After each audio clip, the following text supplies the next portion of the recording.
And in the territory on west, there's just one way to handle the killers and the spoilers, and that's with the U.S. Marshal and the smell of Gunsmoke.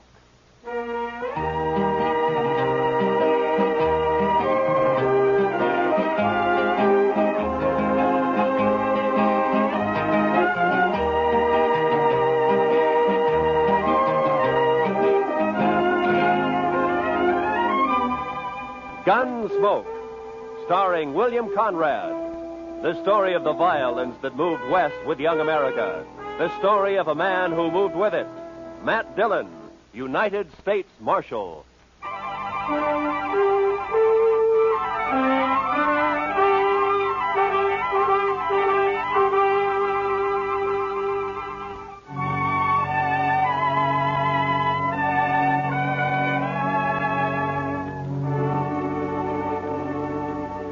They told us a man we'd been looking for, a murderer, was in a cow camp on the North Fork of the Canadian River, about 100 miles south of Dodge. So Chester and I rode down to take a look. We found a fella there with a right name but the wrong face. So we started back. First night we camped in a dry, buffalo-rutted depression. The next morning I woke shortly after daybreak to find Chester already cooking breakfast. Morning, Mr. Dillon. Meat'll be done soon. Is the coffee made, Chester? That's what I need. It's boiling. I didn't make much, though. I thought I'd better save our water. You know, Chester, I'll bet right now the doc's back there in St. Louis, holed up in some fancy hotel and still asleep. That's quite a thought, sir. Yeah. Him right in the middle of St. Louis and us way out here on the prairie. I'll bet he's even got sheets on his bed. I wouldn't be surprised, Mr. Dillon. Doc said this was one vacation he was going to splurge on. He's riding the Santa Fe both ways. Huh? Well, meat's done. I cleaned off this rock here to cut it on. Oh, good.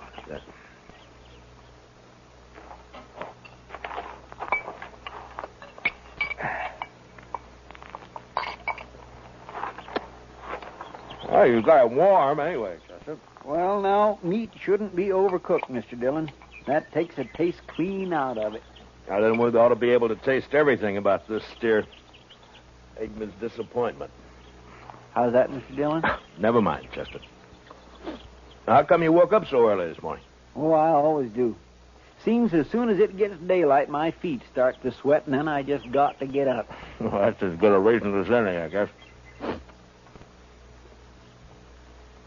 Wow. Looks like we got company, Chester. What? Oh. Where? Right out there. Heading straight for us. Oh, yeah. Some cowboy, probably.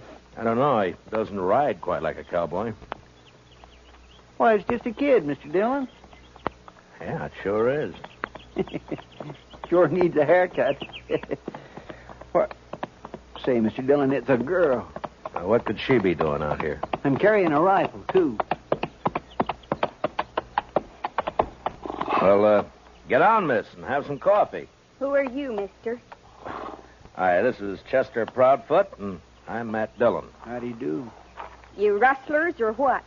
Not exactly. I'm the U.S. Marshal out of Dodge, ma'am. U.S. Marshal? Oh, that's good. It is? Why? I need help, Mr. Marshal. My daddy's awful sick. Sick? Well, where is your daddy? We got a homestead about a mile over that rise back there. Oh, what's he sick with? It's his leg, Mr. Marshal. A horse threw him and his saddle both in the corral, and then it stepped on his foot. Now his whole leg's all funny. He's got a fever, too. Mr. Dillon, that sounds like it. Yeah, I know, Chester. Tell me, miss, when the horse stepped on him, did it cut his foot, break the skin anywhere? Just a scratch. Tore his boot off, though. Oh. Please, Mr. Marshal, please come see him. I'm scared, the way his leg is and everything. Well, sure we'll come. Your mother with him now? I don't have a mother, Mr. Marshal. Oh. Well, then, what are you doing out here if your daddy's sick? We ran out of meat about 3 days ago, and I don't have anything to feed him. Oh. All right. Chester, I'll ride back with... what is your name, anyway? Tara Hantry. Oh. I'll be 16 next January. Well, that's fine. We'll go back to the Hantry place, Chester. You scout around for some meat. All right, sir. And if you don't find any antelope, shoot the first calf you see. Anybody's cat. I'll do it, Mr. Dillon.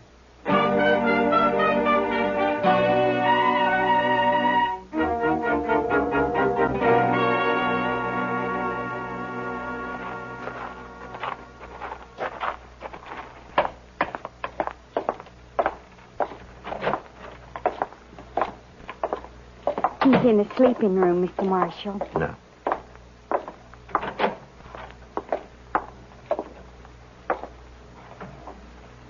Daddy.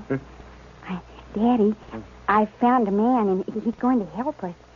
And, Daddy, he's a marshal, a U.S. marshal. Matt Dillon, Mr. Hendry. How are you feeling? Dillon? I've heard of you. You're from Dodge, aren't you? That's right. Well, Marshal, I ain't feeling so good. My foot don't hurt no more, but it and my leg is all sort of, well, it ain't pretty. I don't know much about these things, but maybe I better take a look at it anyway, huh? Sure, Marshal. There she is. All right, you can cover it up. I was in the war, Marshal. I know what gangrene is. Guess you do, too, huh? Yeah. Well, the first thing, a friend of mine is out getting you some meat, and then we'll load you in your wagon. And Ben took the wagon. What? Ben Warling. He took the wagon when Daddy got hurt. Said he'd find a doctor and bring him back. Who's Ben Walling? Oh, he's been sort of working here, Mr. Marshall. I should have run him off long ago. That's what. Well, where is he? What'd he take the wagon for? Where's he going to find a doctor around here anyway? Closest doctor's in Dodge I know of. Yeah, and he's in St. Louis, and he won't be back for a couple of weeks. I couldn't get to him anyway. Well, tell me, when did this happen? About 6 days ago, Mr. Marshall. Uh-huh. Ben left the day after. Well, you think he's coming back?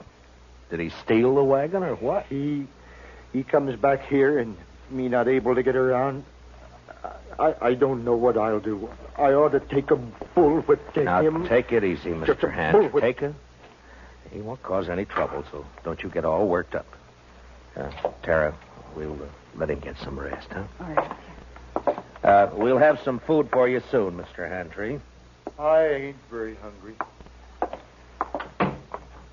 Tara, what's he so riled up about this Ben Walling for? What's between them?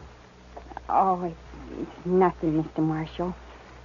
Daddy's sick, and that's all. Look, Tara, you asked me to help you, didn't you? Yes, but... You trust me, don't you? All right, Mr. Marshall. Daddy hates Ben because Ben... Well, Ben likes me. Oh, I see. He even wanted to marry me. Said he would. And how do you feel about Ben, Tara? You like him? No. Of course, it's time I had a man and all that, but I'm afraid of Ben, Mr. Marshall. It's like there's something wrong with him. He's always sneaking around when you don't expect him. Makes me uneasy, like. Well, we won't worry about Ben now. You stay here in case your daddy wants anything. I'll go outside and wait for Chester. Mr. Marshall. I'm awful glad you're here. We'll see it through, Tara. Don't you worry. I won't. Now.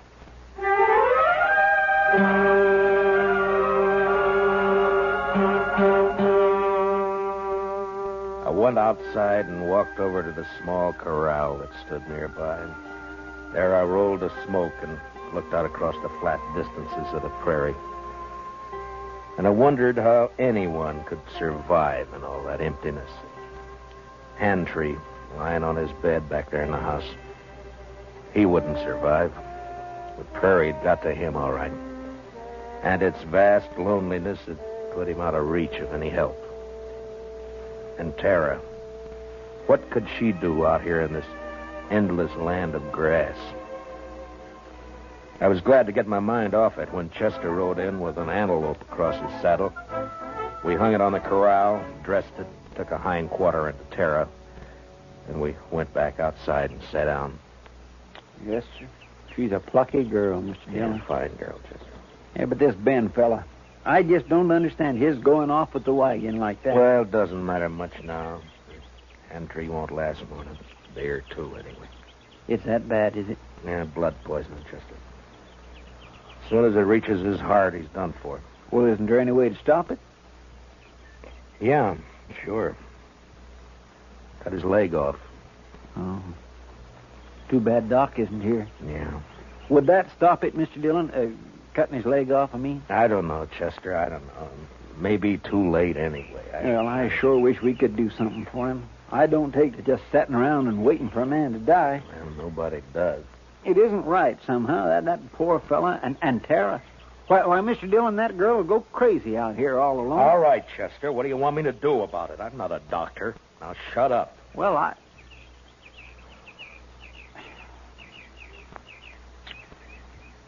Mr. Dillon, you could do it. I know you could. Do what? Be a doctor. Long enough to save Mr. Hantree's life. Are you anyway. out of your head? No, sir. Then what are you talking like that for? The most I ever did was doctor a horse for the colic. That's fine training for this, isn't it? I know. I couldn't do it. I just plain don't have the spirit. But you do. Oh, why didn't I leave you back in Dodge? It wouldn't have mattered anyway, Mr. Dillon, because you would never just stand by and let a man die. Let's go talk to him, Chester. Yes, sir, Mr. Dillon.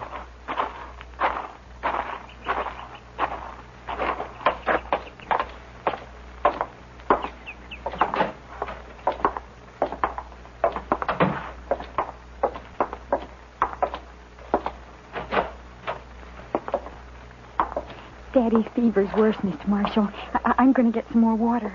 Yeah. How do you feel, Mr. Hentry?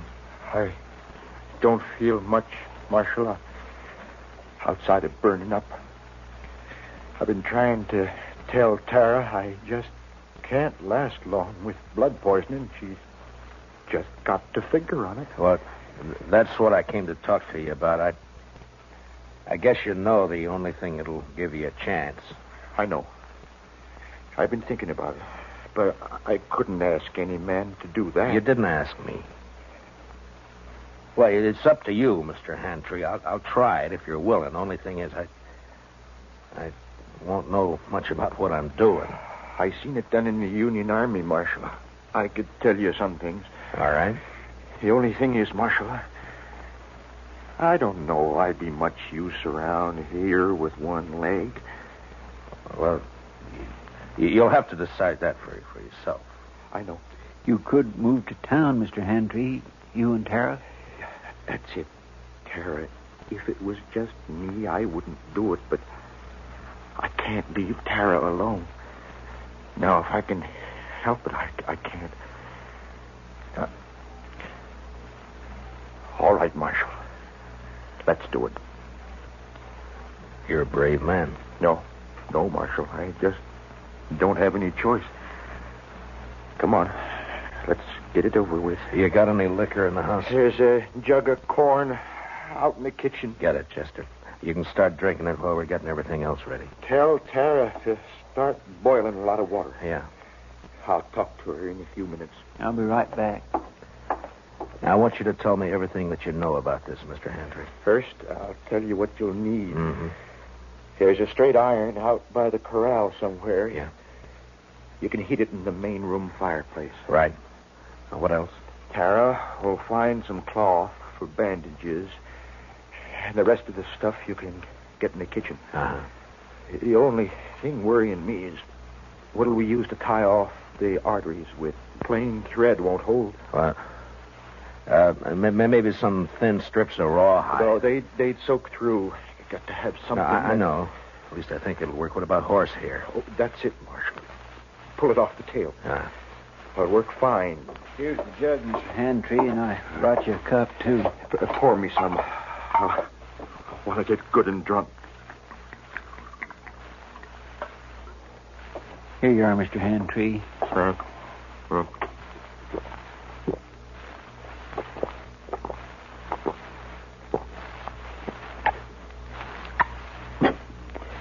You know, I ain't been drunk in the daytime since we got the news about President Lincoln in the spring of '65. You better have your talk with Tara before that takes hold. Ask her to come in, will you? Come on, Chester. We got work to do. Yes, sir. Good luck, Mr. Handtree. Thanks. Well, Marshall. Yeah. Marshall, I'll try to make it easy for you. Yeah. Sure.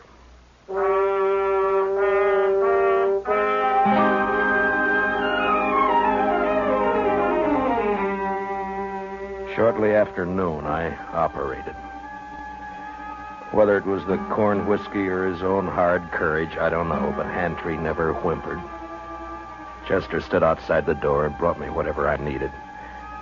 Tara waited in the kitchen, boiling more water and thinking her own thoughts. Maybe it was harder on her than any of us. And toward the end, Handtree mercifully passed out. When I'd finally finished bandaging him, I was kind of faint myself. I'd done everything I could. I just hoped I'd done it right. How is he, Mr. Dillon? You'll have to clean up in there, Chester. I've got to get outside for some air. Yes, sir, I'll do it. And put that fire out. It's hot enough around here. I don't know how you did it, Mr. Dillon. Tara? Tara, will you come on outside for a while?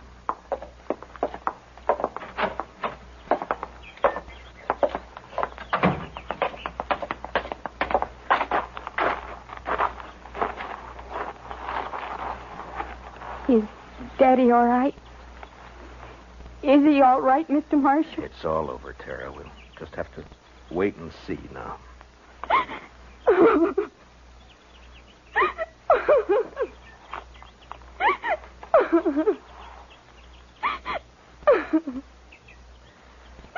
All right.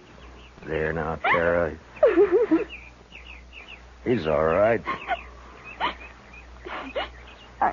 I'm sorry, but it took so long. I thought you'd never finish. He didn't feel much, Tara. The corn liquor worked fine. Fine. Will he get well now? Well, I hope so, Tara. I hope so. Mr. Marshall, are you going to wait and see?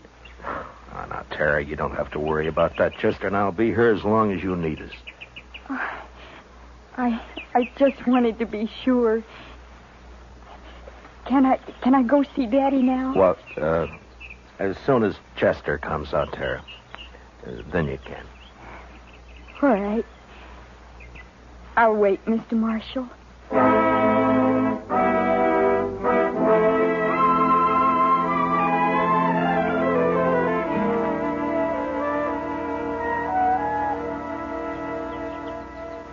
It beats me, Mr. Dillon, how he can just lay there so quiet and peaceful. It's only been 4 or 5 hours, Chester. The liquor hasn't worn off yet. He drank nearly the whole jug. No, he needed it. Say, Mr. Dillon, look yonder. No? Somebody coming with a wagon. Oh, yeah. It's probably that Ben Walling they were talking about. I'll bet that's who it is, all right. Wonder what he'll have to say for himself. Ah, you'll think of something, Chester. His kind always do. You recognize him? No, sir. Do you? No, I never saw him before.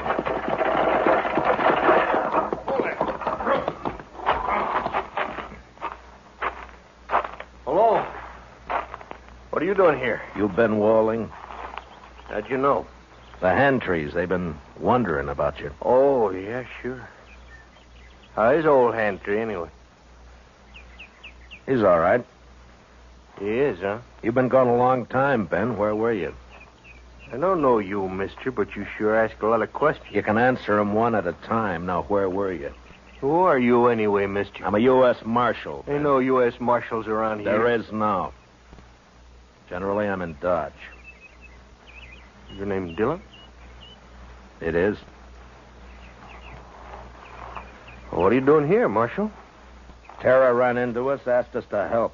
Seems the only able-bodied man around here took off in a wagon. I went to fetch a doctor. Anything wrong in that? Not at all. Where is he? Well, first night the horses ran away, and I've been chasing them ever since. I didn't catch him till this morning. And then I've been gone so long, I thought I'd better get back to you right away.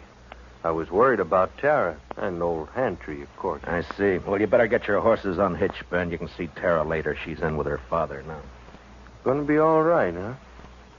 I was kind of worried about that foot. Looked to me like it might have poison in it. It did.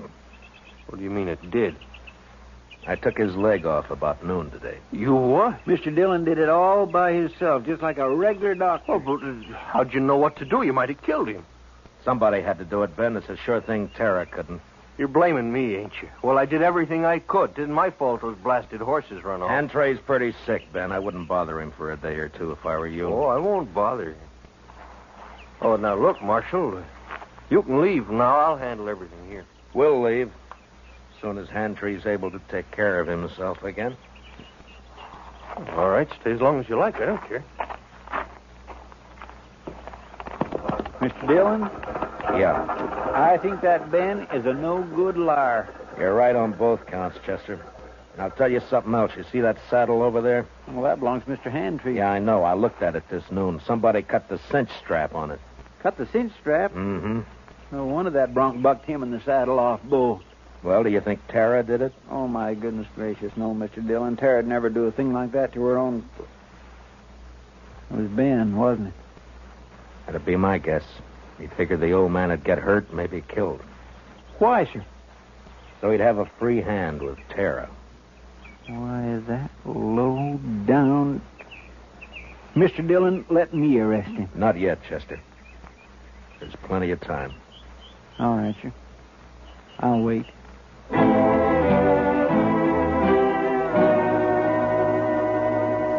There wasn't as much time as I figured. Hantry had a bad night, and by morning he was so weak he couldn't lift his head.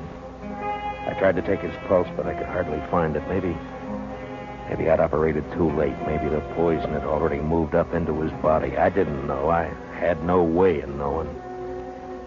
So there was nothing to do now but wait. Want some more coffee, Mr. Dillon? Yeah, thank you, Chester. We'll fill it up, huh?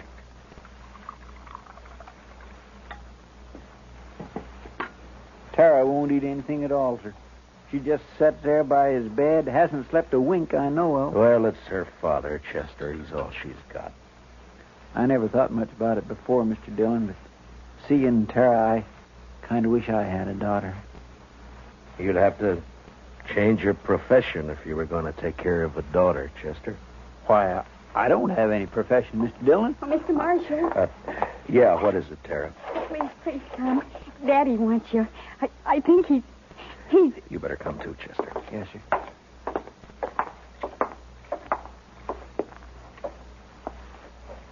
It's Matt Dillon, Mr. Hantry. Can you hear me? Marshal, I can't hold out no more. Now, don't say that. Keep fighting, man. You'll pull through. No, Marshal. I'm going to die. Oh, Daddy. Daddy. Tara. It's about Tara, Marshal. Don't leave her here. Ben Walling, he's no good. He'll try to keep her. Now, don't you worry about Ben Walling, Mr. Hantry. I promise you he won't get anywhere near Tara. Now or ever. Thanks, Marshal. He's a bad one.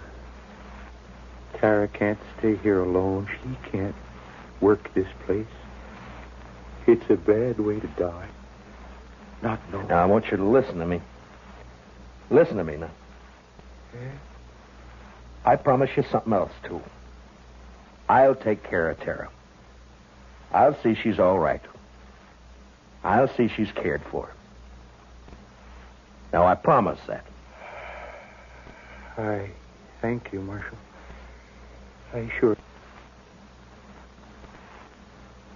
Where's Tara? Daddy. I'm right here. Daddy. Tara. Come on, Chester. Daddy. Daddy.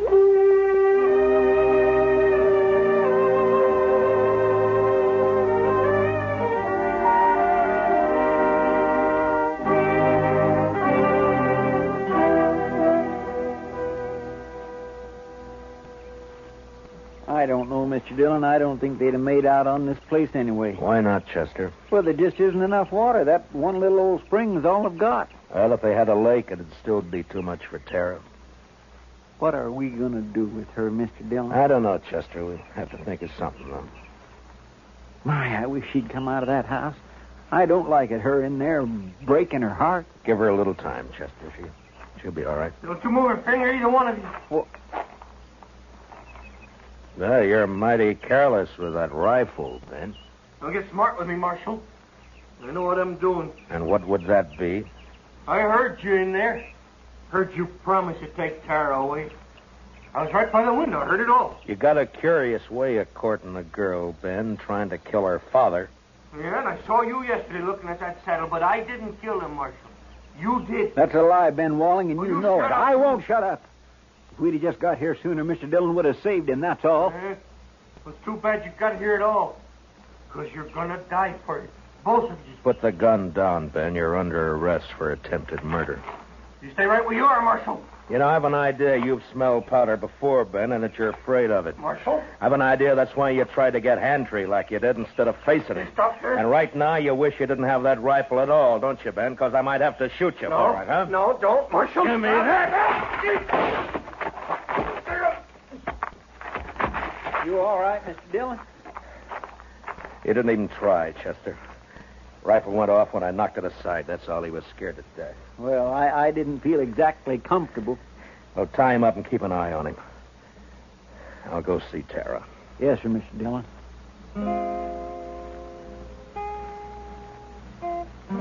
Late that evening, we buried Hand-Tree out on the prairie, out in back of the little homestead. They would die now, too, and fall apart without him. The next morning, we loaded everything we could get into the wagon. With Tara beside me, we started out for Dodge. Ben Wallen never said a word. Chester led his horse, and they rode along ahead of us. I had plenty of time to tell Tara all about Dodge and how there were some good people there and how we'd find her a home and a family. She sat there, tight-lipped. She didn't say much, but she never once looked back.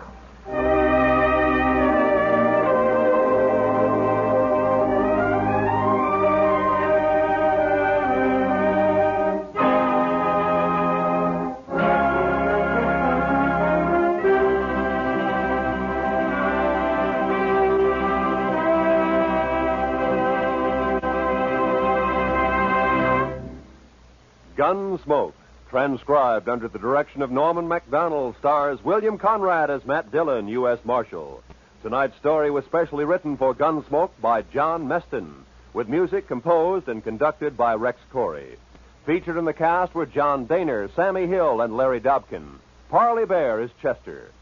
Join us again next week as Matt Dillon, U.S. Marshal, fights to bring law and order out of the wild violence of the West in Gunsmoke.